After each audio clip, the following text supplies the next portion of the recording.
Hey guys, how's it going? It's Josh from Cardfight Empire. I know it's been a long time, and I have like a couple of updates for you guys, right?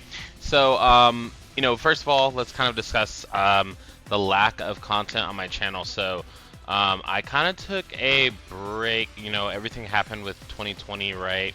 I kind of took a break from my YouTube channel, and I was playing Cardfight Vanguard, as you guys know.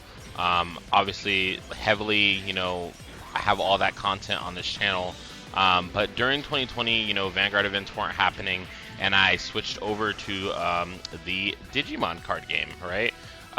So it's been very fun, and essentially, like ever since quarantine, I quit Cardfight Vanguard and I started playing Digimon and most recently One Piece. So I didn't want to just give up on the channel. I kind of took like a lot of time to kind of contemplate, and since I've been playing Digimon for since 2020, it's 2023 now, so it's been about 3 years, which feels terrible that I haven't uploaded in that long. But I'm trying to get everything back together, get everything back on track, and start uploading for you guys again pretty regularly. I'm not sure what I would upload regularly. It kind of is, up to you guys. Kind of let me know what you would like to see. Whether that be deck profiles, regular card game stuff, talking about new releases, box opening, stuff like that.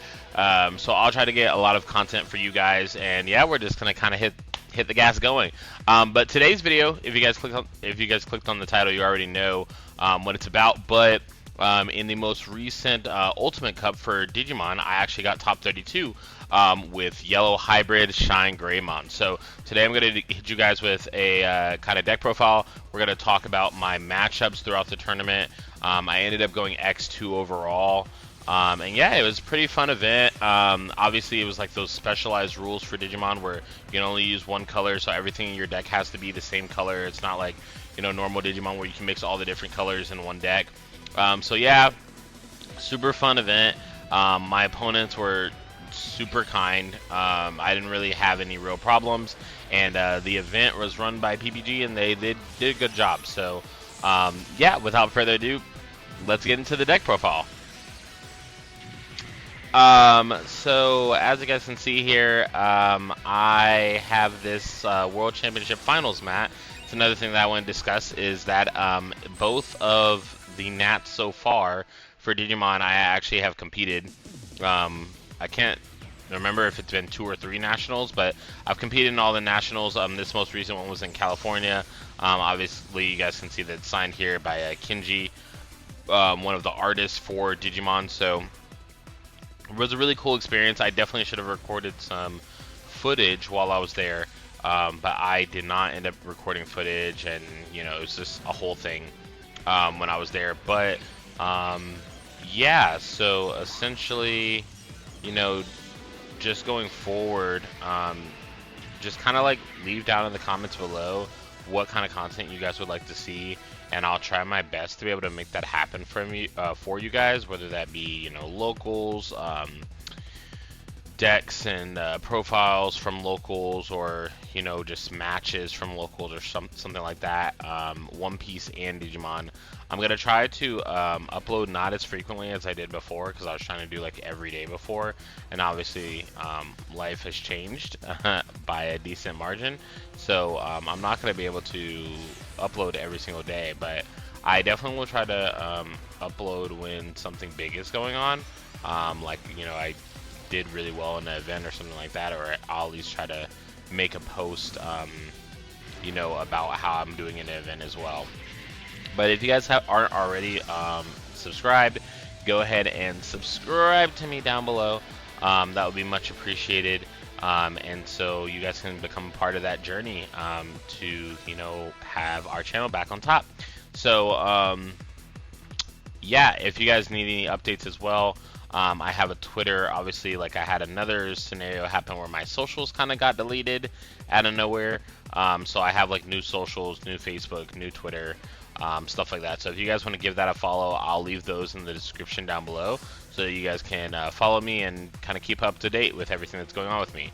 But without further ado, let's get into the deck profile. So we got trying to find an area here with no glare. I'm thinking it's gonna be this side. It's gonna be less glare.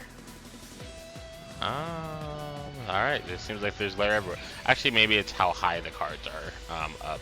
So I'm probably just gonna have to do it single card wise. But essentially, let's start with the eggs. So I actually ran 4 yellow Upamon for my eggs. So Upamon is just, you didn't really need a 5th egg in this deck. As I was playtesting this deck, getting ready for the event, I kind of played around with maybe like playing some Cupimons and different kinds of eggs like that, but you don't really need, like, I feel like Upamon is still like one of the best yellow eggs that you can run, and especially in a deck like this, where you want to be, you know, you're going to be reaching that threshold of 3 security quite a lot because your opponent's going to be attacking into you. You get Upamon's proc off a lot, and in the late game, like, you just get Upamon's proc off all the time. So in the mid to late game, even early game, if you're being rushed down, Upamon has full value, and it's very, very, very useful. So I'm going to start with my level 6s and work down, because I feel like that's the best way to give a deck profile. So starting with the boss monsters of the deck, we have 3 Venusmon, right? So Venusmon, definitely an MVP type card. Some of my matchups were just like decks where Venusmon really puts in a lot of work, like Dorbigmon. I played against Bloomlord at one point. Like, obviously Bloomlord's like when Digivolving effects, like Venusmon kind of halts that completely. And then you also have, I played against Ulforce, and you know, Venus into Ulforce is just really, really good. Really shuts down a lot of their combo plays. There's a lot of when Digivolving and when attacking skills that are really, really good and help your opponent kind of set up their deck and their plays. So being able to turn those off for Venusmon is really, really good. Also, being able to make them not go into their security attack +1 stacks for fear of them not getting their skill is very, very good as well. Just because, you know, if you have Venus sitting on a board and Gallant goes into, you know, security attack +1, you know, Gallantmon or something like that, then because it has security attack, the keyword at all, it'll be negating all of the when attacking and when Digivolving skills of that Digimon. So very, very good card. Definitely carried me a lot of games. It's also important for like when you just want to like kind of stall out a turn as well. Like, it basically just gives you 1 turn to survive. So if you like set up, you do something like, you know, pretty swole in your play or in your turn with a lot of memory, you can just end up Digivolving one of your 5s into a Venusmon, and then Venusmon just gives you that extra turn that you'd probably need to survive. Moving on to our the Shine package, I'll call it, from what I played. So I played 2 level 6 ShineGreymon, 4 of the regular RiseGreymon, and 2 of the RiseGreyX. So let's kind of talk about this. So I'm only running 5 level 6s, as you guys can see. But however, to me, it's like I'm running 7 level 6s because this card, RiseX Antibody, is goated. This card is absolutely amazing, guys. And being able to go from this to RiseGreyX for 1 and then finish off with Shine is a great way to board wipe your opponent, especially in this format of Ultimate Cup stuff. It was very, very, very efficient, and it really didn't cost a lot of memory at all to kind of like get things going. So just explaining a little bit more about their effects. RiseGrey, basically when Digivolving, allows you to play a yellow tamer from hand without paying the memory cost. So you don't get any on-play effects from it. So I would usually play my tamers like, you know, my 4-cost tamers that don't have on-plays. So like my TK and Karis, or my TK and Kari and Tai and Kari, sorry. You know, so those are kind of like, you know, cards I'll play off RiseGrey. Now, if you Digivolve into RiseGreyX Antibody, RiseGreyX Antibody also allows you to play a red or yellow tamer to the board, and then one of your opponent's Digimon gets -2 KDP for each tamer that you have out. So very, very, very good card. And you can also get on plays on it. So like I basically use this card to play TK a lot. And then you can get your searches, you can add cards, you know what's in your security. So you're actually like in such a powerful play. You're in such a powerful board state of advantage when you go for TK, because you just know what's in your security, you know what you're kind of banking on when your opponent swings on you, and that kind of stuff. And then also what I was talking about this being able to supplement for a level 6, if they're not really going too wide and they're going tall, then you can just Digivolve into Rise X Antibody. Hopefully you kill it with the amount of tamers that you have on board, but then Rise X Antibody gets plus 2k DP during our turn for every yellow or red tamer that we have out. So essentially, it can be swinging for bigger numbers than Shine, like by itself, which is ideally what we want. So yeah, and the last level 5 that we ran was one Jet Selfie. Obviously, you guys know any yellow hybrid deck cannot go without Jet Selfie. Absolutely broken to be able to Digivolve a hybrid over a tamer, and then Digivolve for 1 to Jet Selfie, and she just recovers 1. Like super duper broken. So we'll leave Jet Selfie up here as we talk about this next part, because we ran our hybrid package. So that consists of 4 Kazemon and 4 Zephyrmon. So obviously pretty self-explanatory. This is our hybrid package. Basically you need 4 of each hybrid because these are all the yellow hybrids that we have right now. And so, it's good to be able to, Digivolve for 2 swing, Digivolve for 2 swing, and end them off that way. But now we're in more, modern ways of playing the deck. So you can also have like a lot of utility with them as well, especially Zephyrmon, because whenever you have a Zoe tamer out, and you go, sometimes you won't have the memory to do it the efficient way, and the efficient way I call it is going into Gaze, Digivolving for 1 into Zephyr. I mean, you get, a lot of value out of that. You get extra card draw and stuff like that, and then, when you need to go Zephyr over Zoe directly, then you can just do that, and, the effect is active. So that's pretty cool as well. There was a lot of games where I like set my opponent up for essentially failure, and then I just hybrid for game, and stuff like that. And it makes it so that you have to clear their board to have, like, they have to clear our board to have a chance at playing the game. So it makes it really hard for your opponent because you're clearing their board back and forth.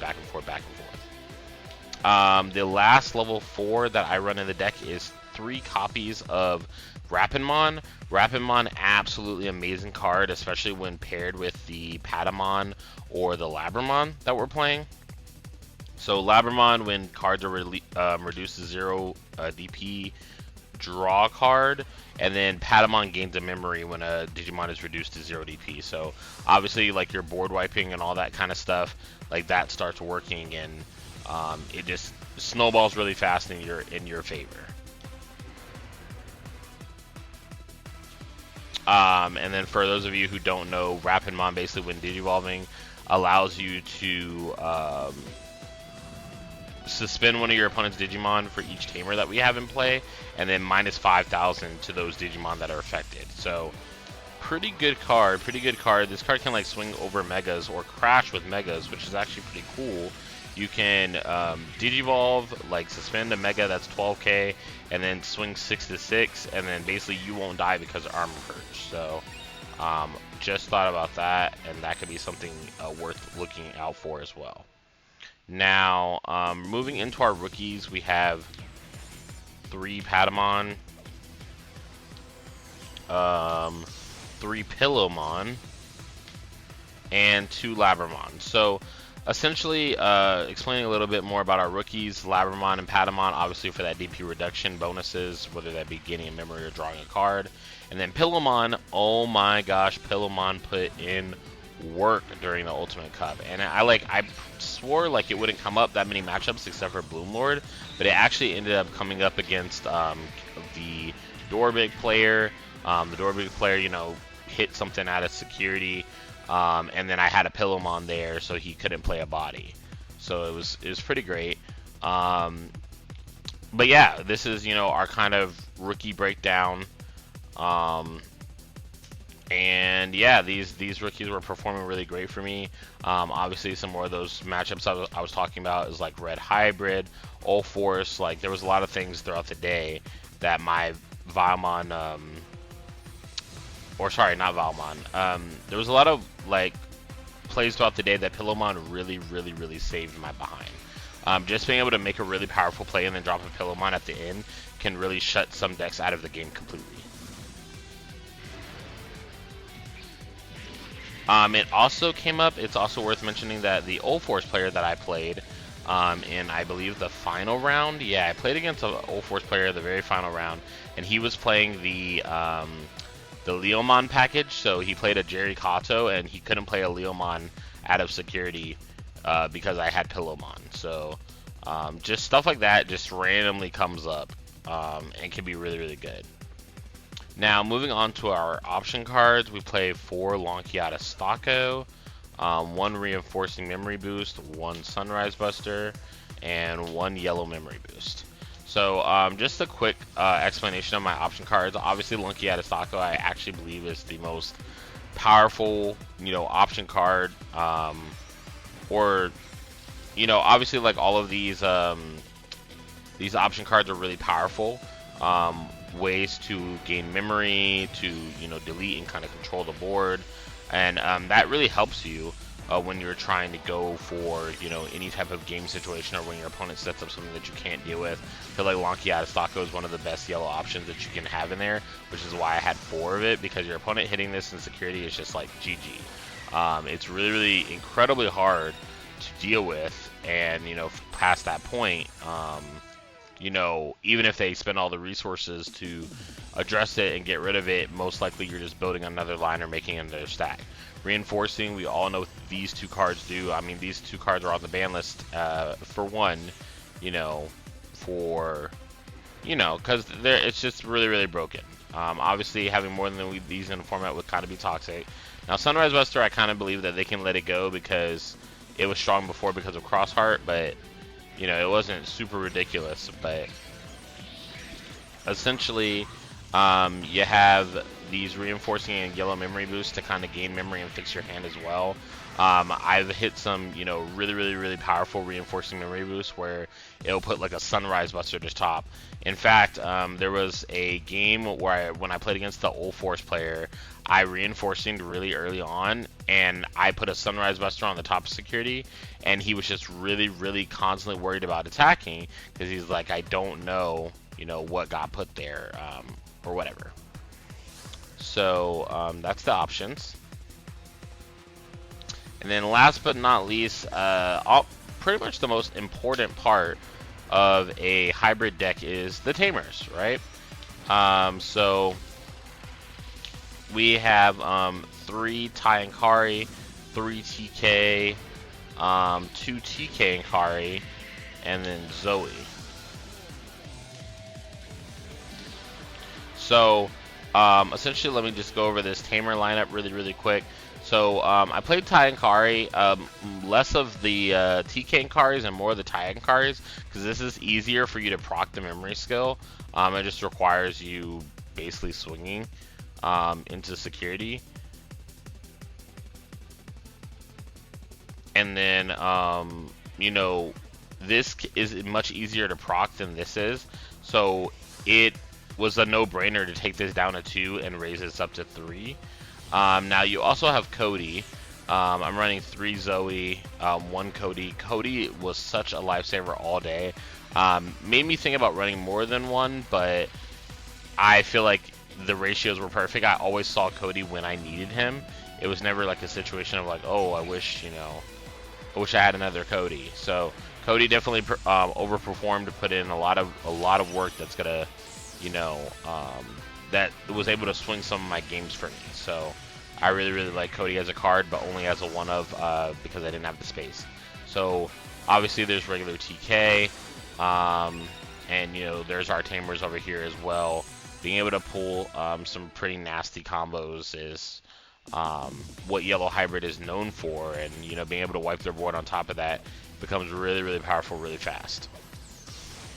So Cody gives you extra memory whenever you have a yellow tamer in play at the start of the main phase, and then essentially, asked me as well if everything was okay.